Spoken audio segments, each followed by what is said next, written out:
to you from SPI Santa Mesa as we continue the Season 2 of the CXBL Inter PLDT Basketball League.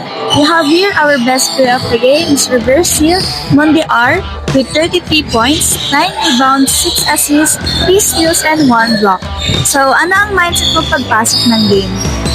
Mindset lang namin is to win every remaining games natin.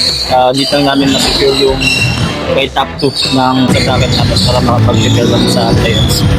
So, ano ang naging game plan ninyo at paano mo ito? Ang game plan namin is to execute yung defense natin. Communication yung ginawa natin. And kung nakuha kami ng shots, tatakbuhin lang namin para makascore kami ng basket. Okay. Sir, sino po yung inspirasyon niyo tuwing naglalaro kayo? Inspiration ko is yung family ko, lalo na yung parents ko, yung mama, papa ko, yung mga kuya ko din, si Kuya Ben, si Kuya Ford. And shoutout ko na din pala yung mga katrabaho ko sa Converge and mga pamilya ko sa Sambuang ngayon na po. Okay.